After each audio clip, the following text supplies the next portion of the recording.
Welcome to MissouriNet.com as we continue our coverage for Missouri and Florida, a big SEC game. The Florida Gators 2-2 in the SEC East, Mizzou 1-1. And we bring in TJ Fenske from KRCG-TV out of Jefferson City. And TJ, I will give you a shot at redemption because before the Georgia game, you said that you would fix the Missouri offense by taking shots downfield, going deep, going deep. I don't know if they really had a chance to go deep because Matty Mock looked like he was under pressure, and then when he had time, he had happy feet. Maybe he was jumping around a little bit. The receivers weren't getting open. So, listen, we can break down, and we already have about how bad the offense played. But now, how do they fix it for this week against Florida? All right, you caught me on this one. But yeah, I don't know if they didn't have time, or the offensive line didn't give them enough time because it seemed like Matty Mock was scrambling every time he got the ball. And the receivers didn't look like they could get open. They're missing like a Dorial Green Beckham who can kind of separate things, make a big play, make the defense force on him and leave other people open. And the run game was awful. You got to give Georgia credit. Their front seven did really well. But I still think they need to establish the run game. And they might have to. I guess they'll have to start doing, bubble screens, being more creative, getting the ball into hands of Marcus Murphy, who's a playmaker. They can't kind of do things the way they have been. They're going to have to be more creative because their offense, they haven't been able to do much. The receivers can't get open. Offensive line isn't really protecting. So that maybe some reverses or bubble screens, kind of plays to kind of get your Bud Sasser kind of get more involved because you can kind of tell that offense was more vanilla on Georgia. You couldn't do anything. I was looking for some glimmer of hope. I could not find anything. So they got to change something up. Yeah, they couldn't. You're right. They couldn't do anything against that front seven. Georgia was really good. I don't remember seeing Marcus Murphy line up in the wide receiver position, but it was one of those things though that I didn't pay attention and I didn't look for it during the game. But then afterwards, I was like, I don't know if he was out there. Did they target him with a lot of passes? I just don't remember hearing Marcus Murphy's name called a lot, and I thought that they were going to try to use him more as a wide receiver. And Pinkles even said it. You just said it. He's a playmaker, their best playmaker out of the field. They've got to find ways to get him the ball more. Yeah, and Josh Henson, the coordinator, he even said before the beginning of the season, like his big emphasis is getting the ball into playmakers. That's how they're going to be successful. And I believe that they had one pass to Marcus Murphy, it might have been a running back, kind of flared out, and I think it went through Marcus Murphy's hands. They got picked off in the first quarter. That was the only pass I remember ever going to him. And even if they wanted to throw downfield, Mighty Mock didn't have the time.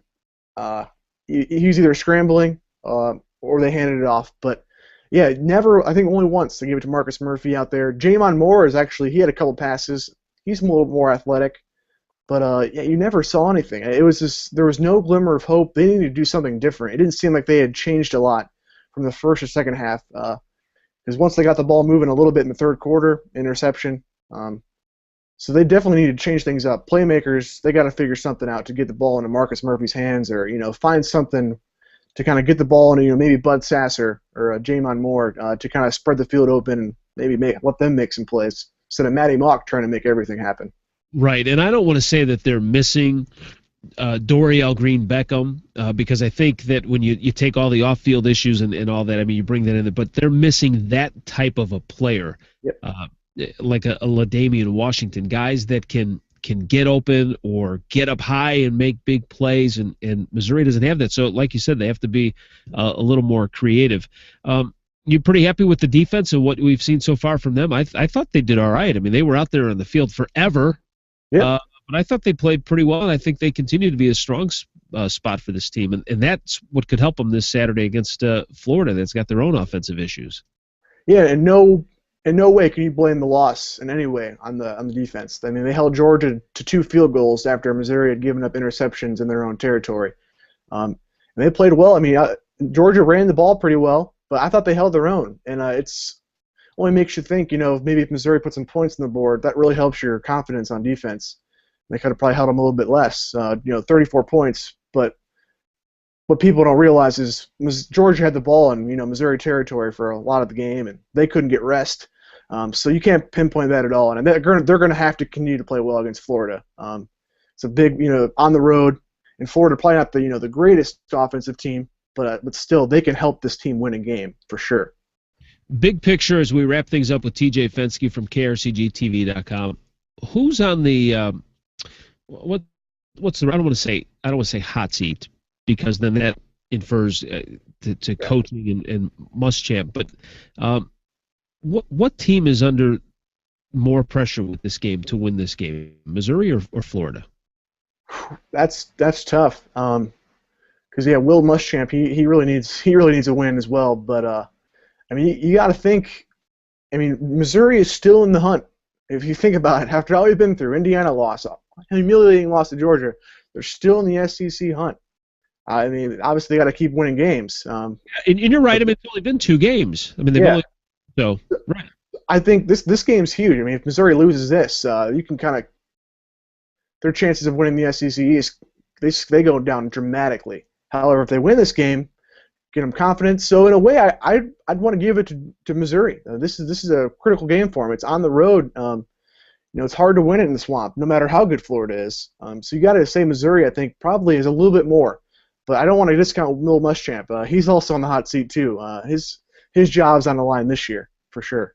Yeah, no doubt. The one advantage, I guess, or I don't know if teams look at this. I know it's just the way the schedule is shaking out. But I mean, Missouri controls their own destiny, and it's not like they need help. Now, if they lose, like you said, then they're going to need some help from other people to, knock down Georgia. But at this point, you've only played 2 SEC games. This will be Florida's 5th.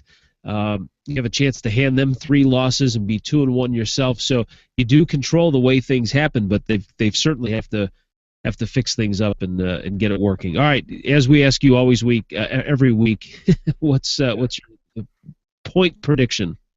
Well, unless the Missouri offense can get going, I think this will kind of be a low-scoring game. I might say 20-17, and I'm going to go with Missouri on this one.